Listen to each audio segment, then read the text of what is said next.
Hello guys, kung bago ka pa lang, like, subscribe, comment, share, at ilagay natin sa playlist guys. Spiritual life and other topics in life. 2025 to 2019. Dami natin dito guys.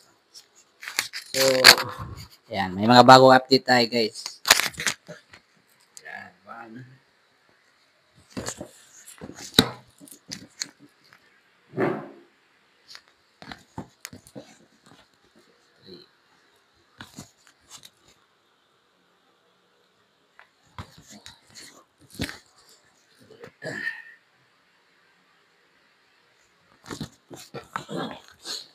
Ready tayo. So ngayon, kung mag-uusap tayo tungkol about sa collation sa China, o diba? Mga sa atin lang is mga possibility lang, mga probability, opinion lang, 'di ba? Mga analysis ko lang. Pero disclaimer lang ha, idea ko lang 'to. So kasi alam natin takot tayo sa China, 'di ba? Binubully tayo, ganito. Pero wag naman sana tayo magkagera, guys. 'Yun talagang ayaw din na ng Pilipinas at ayaw din nila. Pero siguro yung South China Sea na 'yan, talagang wala tayong magagawa diyan kung ganun, kung nagtigas-tigasan ang China. Pero kung sakali namang gigera, parang papunta doon, pero hindi naman, disclaimer, hindi naman tayo natatakot. Opinion lang. Bali, freedom of speech lang. Wala naman talagang gusto guys, kasi magulo ang hirap ng buhay para kumita ng pera, magtrabaho. Siyempre, ano na yan, government to government na yan, nation to nation na yan. Pero yung mga citizen, ayaw talaga nun. Ayaw nila ng gulo. Kasi mismo, makakain tayo araw-araw, problema na yon, 'di ba? So, dito tayo ngayon nag-update sa bahay. Yan. May mga gwardiya tayo at 3 aso.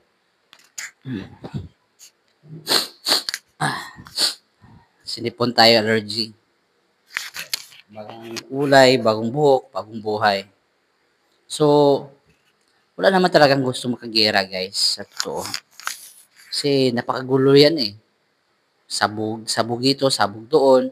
Pero yung masasabi ko po, na andiyan na lang talaga ng gugulo. Tayo, nagdipinsa lang tayo sa ating soberanya.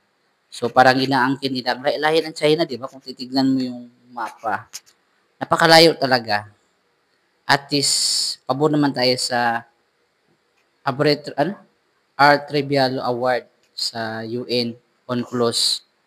Then, pabor naman natin yung US. Hindi naman talaga tayo ng gugulo. So, sa atin lang is, pinoprotektahan lang natin yung bansa natin, yung dagat natin, EEZ. So, siyempre, si China, nagtigasan lang sila. Yung parang sinasadya na talaga nilang, bahala na, di ba, ganun. So, hindi talaga sila nahihiya. So, sana konting respeto. Pero kung sakaling magigera yan, siyempre, kawawa talaga China. Para talaga silang nag-suicide. Kasi, imagine mo ang US, naka-ready na dyan. Ang Pilipinas, ang India. Yung sabi naman ni Uncle, nakarang araw, nagkwento-kwentuhan kami, pag magsiklab talaga ang gera, kawawa talaga ang China. Kasi 1 versus 17 countries ang kalaban niya. India lang, wala, pare-pareho lang sila na population. Then tayo, nandito pa yung Japan, US, Canada, Australia, kung sila marami magsama-samang bansa na kung aatake sila sa isang bansa, wag rin sabihin na sila ay hindi aatakihin. Aatakihin din yan sila. Siyempre, pag maraming populasyon, marami ang problema dyan kasi ang mga tao kakain, saan titira, pag magkagulo na, saan ka pupunta. Siyempre, bahay natin to, lugar natin to. Yun lang din na, siyempre, hindi kaya ng China yan guys. Imposible. Kasi, pag silang gigira talaga, siyempre, ginawa lang nilang marami silang tauhan at saka mga barko, mga armas kasi alam nilang mahina sila. Sa aking masasabi, based sa war experience, wala talaga sila. Wala sila sa war experience. Pangalawa, sa maraming army, marami sila pero about sa mga gamit, armas, US talagang number one. Sa world rank, sa mga military, number one US, pangalawa Russia, pangatlo China, pang-apat India. Pero titignan mo yung gira sa Ukraine. Diba? Kung gusto nilang China na girahin yung Taiwan at Pilipinas, ang ang ang Russia nga di niya kaya ng Ukraine. Arma, gamit lang ng US yon. Neutral kasi, neutral country yung Ukraine. Yung year 1991 na bago naging Russia, USSR yan, Soviet Union. Uh, Socialist Republic yan. Nagkasundo yan. Pero sa ngayon, siyempre ang China, gusto nila na, inaangkin na nila ang China, South China Sea, pangalan kasi nila na Nine Dash Line. Then, ang Taiwan. Pero masasabi ko po dyan, hindi naman natin gusto makagera. Diba? Ayaw natin ng gulo. We want peace. Pero kung talagang nangbubuli na talaga sila sa atin, kung inaatake na tayo, di lalaban din tayo para sa ating bansa. Pero hindi tayo mga atake sa kanila. Pero kung mamumba sila dito kasi tinatakot na lang tayo nila sa mga nuclear nila, yung mga artificial island, di pa yan na-testing yung missile nila. Di na dapat tayo matakot kasi kung natakot tayo, natakot din yun sila. Siyempre, nagkapalan ng mukha lang yan. Alam mo na, ang US, nandito ng US. War freak din Puro gira ang hanap dyan Yan ang China, wala silang experience sa gira. Yung last war nila, yung World War II lang sa Japan. Siyempre, bakit gano'n na nangyayari? Baka malaking utang yung US na yan dati. Yeah, binibaliwala lang nila yung 2012. Si Xi Jinping, sa analysis ko lang sa opinion ko lang to, idea. Kasi nung 2012, pinababayaan lang nila yan. Siguro kinukompromise lang sa US kasi yung product mismo sa US, hindi na pinagawa sa China. At malaking utang din sila. Siguro, ewan ko lang kasi hindi naman talaga masamang intention ng China dyan sa South China Sea, sa mga artificial islands. Kung sino yun? Pero ngayon, talagang naghahanap ng gulo ang China. Siyempre, nakahanda na yung mga allied nation, yung mga bansa. Naka-ready na yung UK, US, Australia at saka Canada. Matindi yan plus India, Japan, Taiwan, Pilipinas, Singapore, daming bansa. Ang kasama na ng China ay si North Korea at saka si Russia. Kung idea lang natin to, analysis lang siyempre talagang kawawa talaga ang magkagera kasi magastos yan Pero tignan mo yun ngayon, ang Russia, hindi pa nila ma-invade ang Ukraine. Gaano kaliit lang yung bansa na yun, ikarang 67 yun. Tayo, Pilipinas, nasa ika-35. Siyempre, malakas-lakas din ng Pilipinas. May mas mga quality tayo So, hindi naman tayo nagtatakot diyan na pinapanik, pero may possibility. Talagang simula na yung sa Ukraine, di ba? No, 2022. Yung 23 sa Israel, Gaza. Siguro, gunting trigger na lang itong China. Wala tayong magagawa kung yun na talaga mangyayari. Kung yun talagang nakasulat sa Bible, kung ito na talaga ang nakatadhana, wala tayong magagawa. Ang kawawa dyan, yung nag-asawa at may bata. Saan ka pupunta? Yun na siguro ang humor sa ating spiritual life and random topics in life, sa ating personal opinion. Saan ka pupunta? Yun at siguro ang mga humor of war, mga plague, mga disaster, parang end times na sa Bible Kung tutuusin mo, parang totoo din ang nasa Bible na. Yun na talaga ang nangyayari. Democracy versus communism. So, siyempre, ayan na.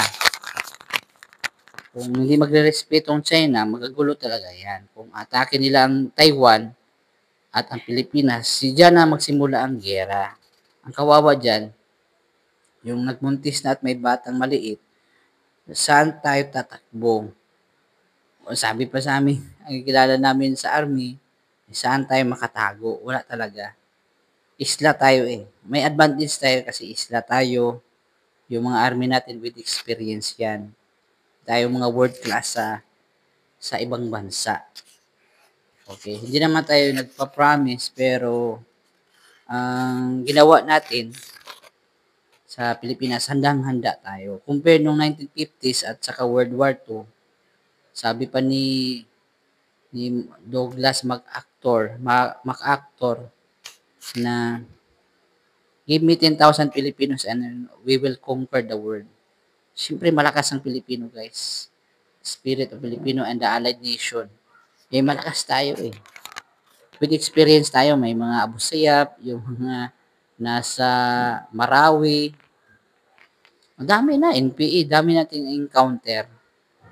Oo. Ang problema lang dyan, yung mga pulis, yung mga addict daw, mga kriminal, baka magagawan daw. Yun lang din na in case of mga senaryo mangyayari. Siyempre, ang trabaho ng pulis at gobyerno is to serve and protect the people. Diba? So sana, gagawin nila dapat gagawin. Protektahan nilang tao kaysa pera. Diba? Wag dapat ganun. Na paano nang gagawin mo sa pera kung atakihin ka ng China, wala kang magagawa sa pera mo. Yun talaga na protect your people, protect our land, protect our country and nation. Huwag kang maging bayaran sa mga masasamang tao. Dapat protektahan natin yung bansa natin. Diba? Yung mga good citizen na tumutulong sa gobyerno, hindi gumagawa ng masama. Diba? At least mainit ng issue ngayon, mainit na mga balita ngayon, eh, hanggang panood tayo. Pero kung magbumbahan yan, di ba? Para nung pandemic, eh, wala tayong magagawa. Manunod na lang tayo, sabay na lang tayo sa agos ng panahon. Pero alam kong natatakot din yung China. Hindi din yung padalos-dalos yan. Siguro kung ngayon, analysis ko lang, kung magigira ang China, lugi talaga sila. Para silang nagpakamatay. Suicide talaga ang ginagawa nila. Kasi nakahanda ng US. Ako, kampante talaga ako sa panahon ngayon na handang-handa tayo. Hindi pareho ng World War II. Bakit nagkagira ng World War II? Kasi yung US hindi sila handa. Okay? Hindi tayo handa. Pero ngayon, nasa handang-handa tayo. May mga armas. Naka-prepared tayo. Naka-training tayo. Ang mga sundalo natin. At hindi lang tayo mayaman para sa China. Pero business lang talaga ang China. Wala talaga silang experience of war. At nandun naman ang US at India. Ang kalaban ng kasama lang si China, si Russia lang at saka si North Korea. At saka si South Korea at saka si Japan, nag-ready niya at saka si Taiwan. Siguro kung ganun ang mangyayari, eh syempre hindi nga natalo ni Russia si Ukraine eh, di ba? Tagal-tagal na. Ang panglaban lang nila na last weapon nila is yung nuclear bomb. Yun lang ang nakakatakot. Sana hindi mangyari. Sana, yun na lang last option nila eh. Kung talagang patigas-tigasan lang talaga sila, atake ng atake, expect na aatakihin din sila. Diba? Ang daming bansa na may mga nuclear na, yun lang hindi nila naisip. Na pag sila bubombahin, ang bomba ng iba, bubombahin din sila ng iba. Kasi ang daming bansa na maraming nuclear, ang dami. So, dapat mag-isip-isip din sila na hindi lang isa ang kalaban niya, ang dami, buong mundo. Diba? World versus communist. Diba? So, dapat ang China magrespeto sa bansa, sa mundo, sa world democracy. Kasi, para walang gulo, di ba? Kasi kung gusto ng China yan, pag bumbumba sila sa Pilipinas o sa Taiwan, mapupulbos din sila. Kawawa din yan sila kasi matitindi ang kalaban nila. Di tayo pare sa Ukraine na pinabayaan sila. Tayo, hindi talaga tayo pababayaan kasi bago tayo naging isang bansa, lumaban talaga tayo sa Kastila, lumaban tayo sa Amerika, lumaban tayo sa Japan, at may experience talaga tayo. Yun talaga na noon pa, nakasurvive nga tayo eh. Ngayon pa, hindi kaya, di ba? So, like, subscribe, comment, share, lagi please. Maraming salamat po sa papanood at sana nag-enjoy kayo ngayong gabi. Hindi tayo nagpapatakot dito kung sakali lang. Kung yun ang mangyayari, eh, yun na talaga ang nakadestiny sa Bible. Diba? Wala tayong magagawa dyan. Walang makapapipigil dyan.